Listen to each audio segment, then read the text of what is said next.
Tower 11204, runway 24 right, clear the line, crossway turn, 7767, depart parallel.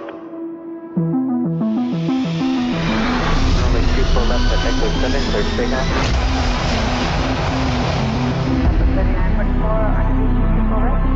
Southwest 3944, LA Tower. Mayday, mayday, mayday.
How much fare?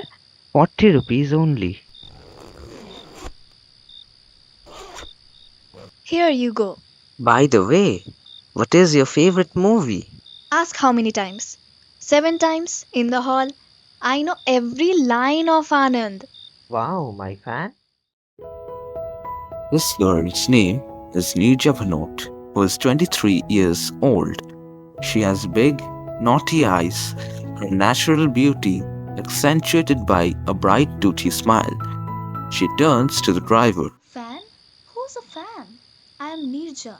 The taxi driver sticks his head out as she steps out. Oh, fan means admirer, just as I am a fan of Yusuf Saab, meaning Dilip Kumar. Oh, that's true. Well, I am a fan of Jatin Khanna, meaning Rajesh Khanna. Alright, I am off. She laughs as she pays him some extra money. Thank you, sister. May Allah bless you with a long life. Life should be big, not long, Babu Mashai. The taxi driver waves and drives away.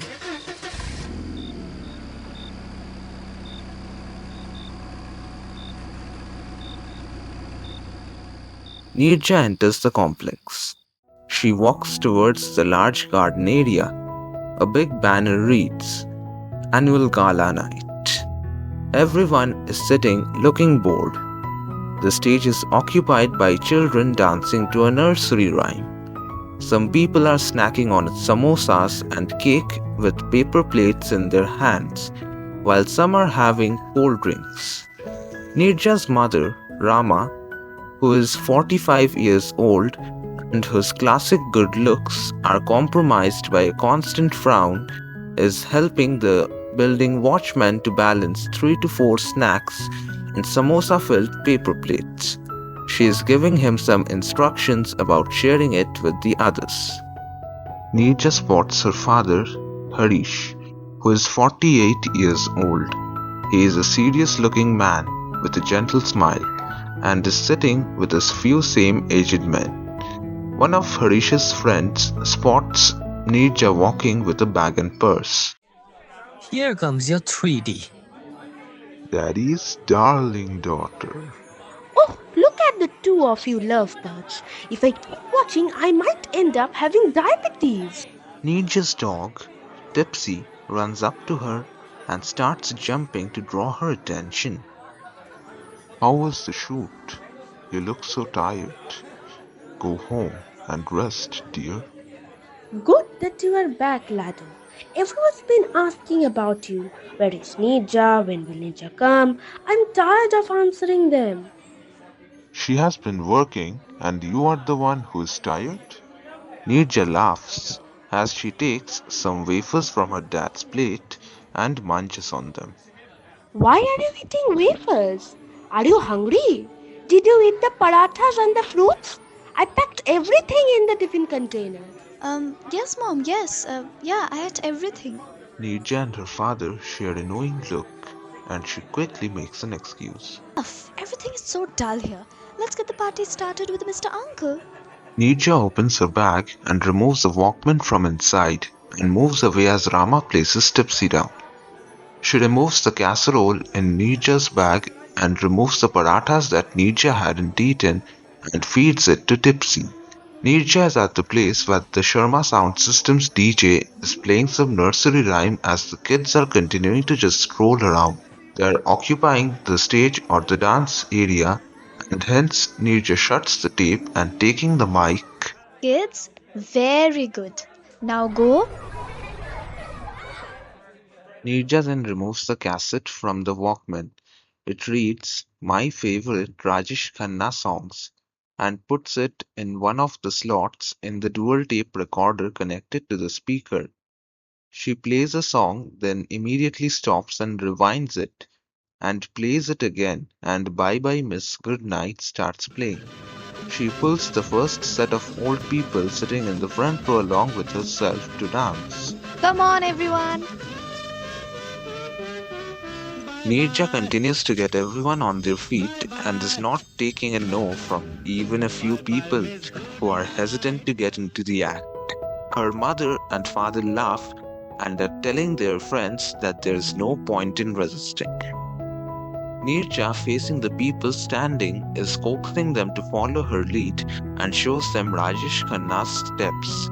The song continues as we see the people losing quite a bit of their inhibitions and following Neerja as she continues to dance.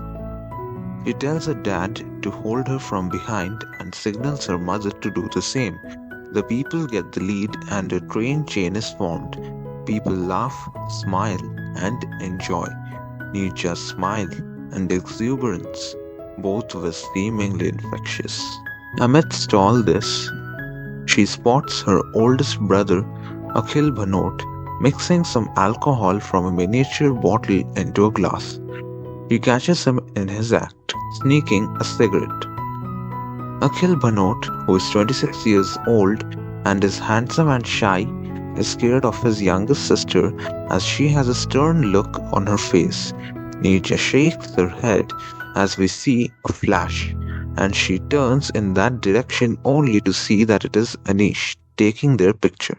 Anish Bhanot, who is 24 years old, is a cuter and younger version of Harish Bhanot. She pulls them both to join their train chain. The music continues and so does the laughter and Rajesh Khanna steps. The Bhanot family looks like a happy family together as Rama begins dancing and Neerja copies her. It is very evident that Neerja is a reflection of her mother. Neerja giggles as she returns to the performance area. Neerja takes the lead once again, paying a genuine ode to her favorite movie star, singing the song loudly and dancing in the quintessential Rajesh Khanna style. Everyone claps and cheers for her.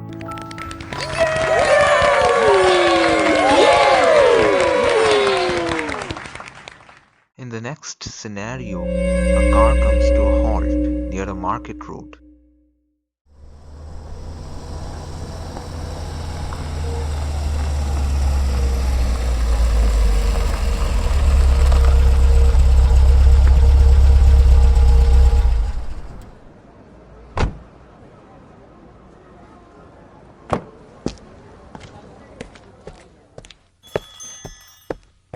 Al-Turk approaches a crowded biryani stall.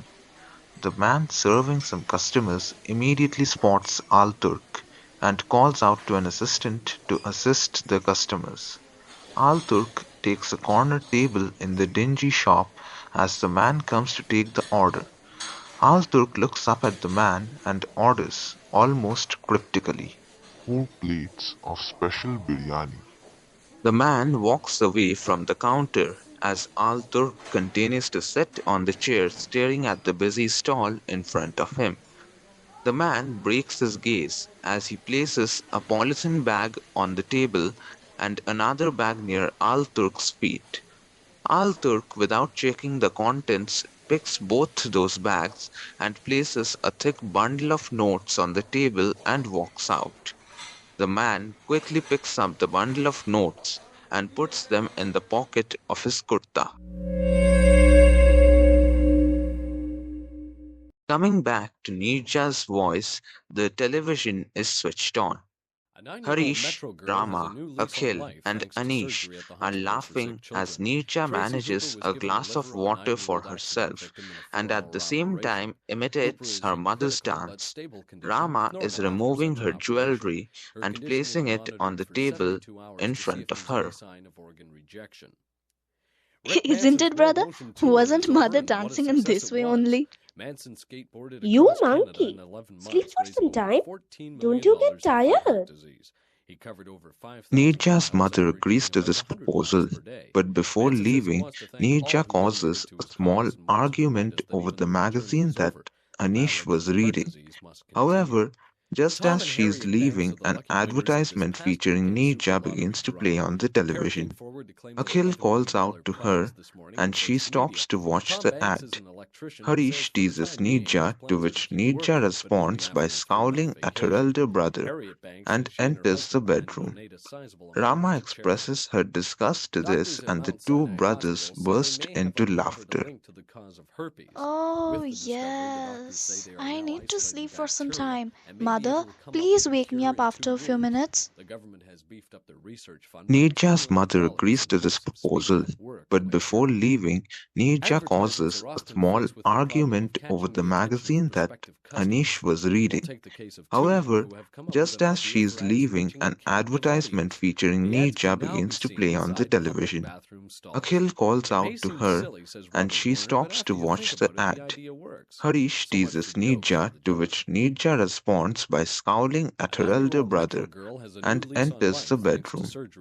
Rama expresses her disgust to this, and the two brothers burst into laughter. Back at Karachi, it is 10:30 p.m. at night. Two young boys, Fahad and Mansoor, both just about 18 years old, newfound mustache and beard slightly growing on their young faces, are preparing for their big day. Fahad is munching on a piece of bread. They both speak in Arabic. However, here it is to be brought to the listener's note that the Arabic language has been translated to English for proper understanding.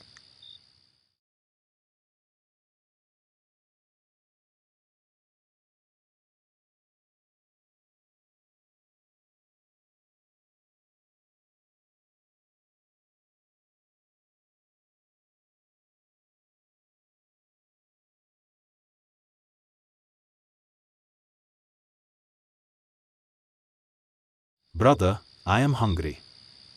For a long time we have been waiting.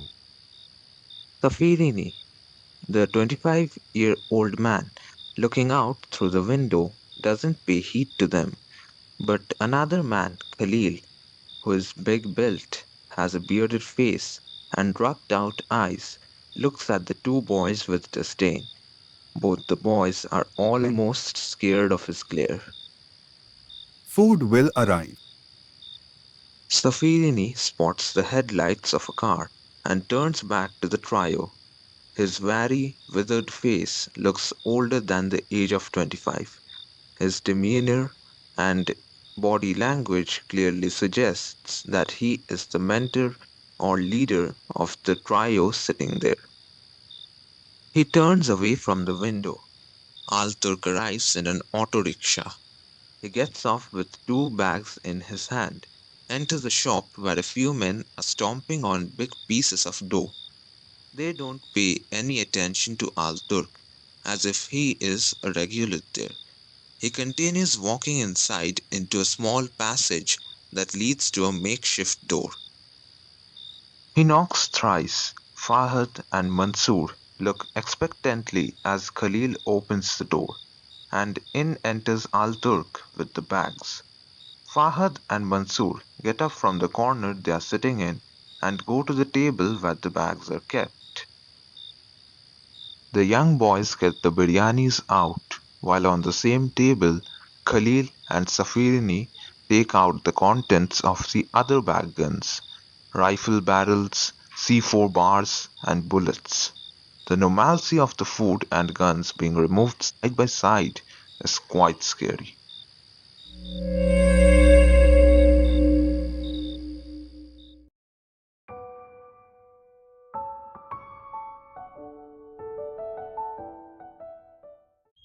Back at Neerja's house, Rama wakes Neerja for her flight.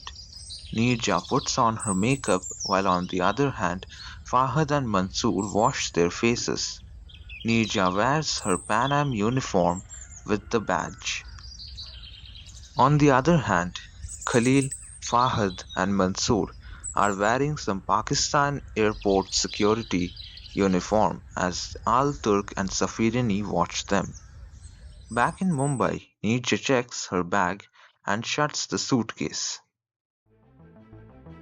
The Karachi men meanwhile shut a heavy trunk loaded with guns and grenades. Safirini, Khalil, Fahad, Mansoor and Al Turk are standing in a circle and saying the Martyr's Prayer in Arabic. Here goes the prayer as interpreted in English. We are the hard workers. We are ready. We can do anything for our objective. In this objective, we will win. Back in Mumbai, Neerja sits with her head bowed in front of a big idol of goddess Durga. Rama appears from behind. Rama holds Neerja's hand only to notice that it is bare. After this, the fight between the mother and the daughter continues, with the father nosily voicing his opinion, only to be again scolded by his wife. The conversation is suddenly interrupted by a car horn. Neerja quickly gets up from her seat, plants swift kisses on her parents' cheeks, and is about to run out when her mother stops her and gives her yogurt and sugar. Neerja gulps it and hurries out of the house with her bags in tow. Neerja gets her shoes from the shoe box and starts putting them on. What do you mean by not getting? I told you not to take the ring off from your finger. Neerja exchanges a look with Harish, sitting at the table. Rama tosses Neerja's hand away. Neerja is packing her vanity bag with the contents that are currently on the table: makeup, lipstick, hair accessories, etc. She remembers some VHS tapes, puts them in a plastic bag, and shoves them in her big bag. Rama, displeased, walks into the kitchen and gets some freshly cooked parathas and places it on the table. Neerja is wearing her lipstick as her mother continues to buzz on. You roam about like a stormy train from here to there and do so much of work, yet you cannot handle a small ring. I had bought it from the priest, especially for your safety. After this, the fight between the mother and the daughter continues, with the father nosily voicing his opinion, only to be again scolded by his wife. The conversation is suddenly interrupted by a car horn. Neerja quickly gets up from her seat, plants swift kisses on her parents' cheeks, and is about to run out when her mother stops her and gives her yogurt and sugar. Neerja gulps it and hurries out of the house with her bags in tow. Neerja gets her shoes from the shoe box and starts putting them on. Mother, My birthday will be in New York. But keep the gift bought for me. Don't forget, okay? Bye. Oh, yes. I'll buy that tomorrow. Go carefully, dear. Bye. Rama and Harish walk to the window and look at Jaideep, who is 29 years old. He is a handsome and shy man and is waiting for Neerja. He spots them and waves to them from below, smiling nervously. Harish expresses his desire for Neerja to marry a gallant young youth like Jaideep.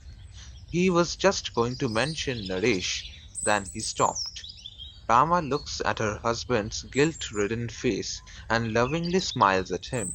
She places her hands on his and begins sweetly singing.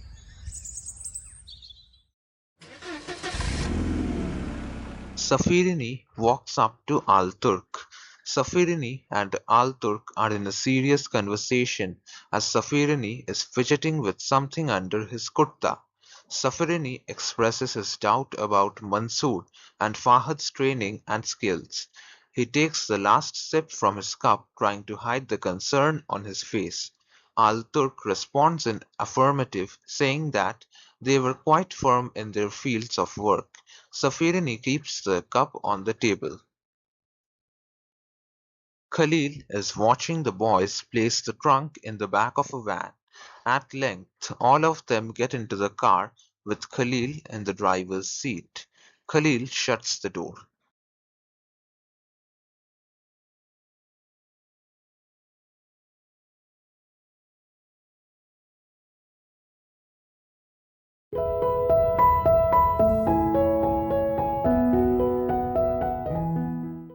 Back at Mumbai, Jaideep is driving and Neerja is seated next to him. She is winding an unspooled cassette with a pen. Their body language clearly suggests that they are very comfortable with each other. I want to stay home and sleep, but instead I have to go on plane and serve strangers like they're my family. You are too much exposed, Baba Moshai. Will you keep on laughing or will you tell something? Now in German accent, tell me how your day was. My day was very busy. I do not know the accent. Generally, you do not give me a chance to speak, but why do you remain so quiet on this road to the airport? It is because I listen to you with much concentration. How sweet.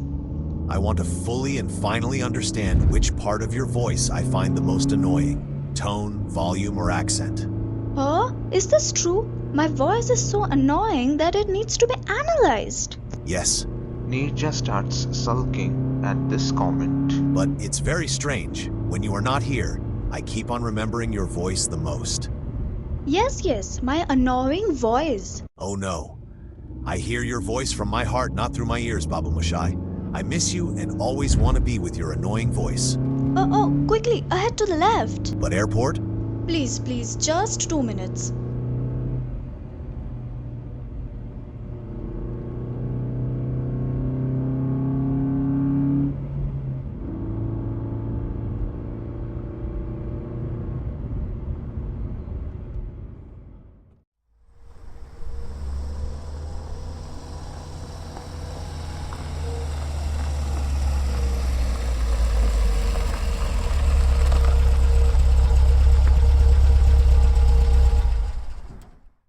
Ta-da! See? Jaideep turns to see. It is a huge Benzer hoarding of Neerja as a bride.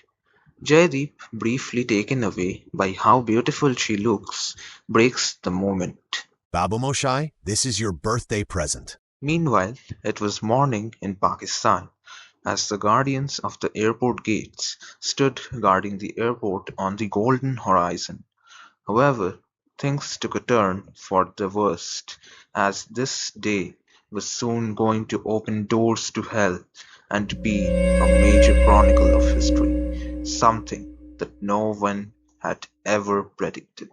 Meanwhile, back at Mumbai, Jaideep gets a few chocolates and a letter out of the glove compartment, but he gives only the chocolates first. Wow, sneakers, my favorite. Do you know how much efforts I need to make? Serves you right, Moncherry. You give chocolates to an air hostess? Firstly, I have to watch my weight, and secondly, I travel around the world and I get these anytime. Anyways, what is that in your hand? She points to the sealed envelope in his hand. You can open this only and only on your birthday and return the chocolates. They are something you can get anytime, anywhere. He gives her the letter. She takes the letter and the chocolates. Oh, come on, let's go. I'll be late. Jaideep chuckles and starts to drive towards the airport again. Neerja gives him a perfunctory smile and stares out of the window as they drive away. Neerja continues to talk and giggle as Jaideep reacts, smiles, and listens to her. Neerja tenderly holds the chocolates and the letter, her fingers grazing the envelope as if curious to know about the writing inside it. Jaideep asks for a chocolate as he is feeling hungry, and she cutely refuses as if saying that they are all hers. The car door opens. Jaideep and Neerja have reached the airport. Jaideep removes the one small bag and then places her vanity bag. He pretends to be dragged down by the weight of that bag. Ooh, it's a very heavy bag. What do you think? Looking like this is a simple job. I think it is not even a job for you. Neerja blushes. They both look at each other and smile. She picks her bags. There is a slight nervous silence between them. Okay, so here I go. Suddenly, Neerja is blushing and slightly on guard. Hi, Tina. It seems like grumpy company drivers are written in our fate. Don't you wish our pickup was cute too? Jaideep blushes. Let's go. We are late. Come on. Bye, Jaideep. Neerja, caught between colleagues at the last moment, manages only a sideways embrace with Jaideep as his face falls. Half hug, really? She quickly turns to see Tina and Davina laughing at her as she walks towards the entrance of the airport. Jaideep is waiting for her to turn back and he suddenly remembers something. Neerja letter, open on your birthday. But Neerja doesn't turn and he watches her walk inside. Slightly disappointed, he turns back when suddenly he is surprised by arms around his neck. Neerja's. She hugs him tight and whispers, I will open the letter on my birthday only. I'll miss you. Bye. Jaideep happily turns as Neerja makes a cute funny face, lands a quick peck on the lips, surprising Jaideep, and runs back. Bye, Miss Goodnight. But who knew that these last words of Jaideep would turn true and invade the reality of Neerja's life in just a few hours?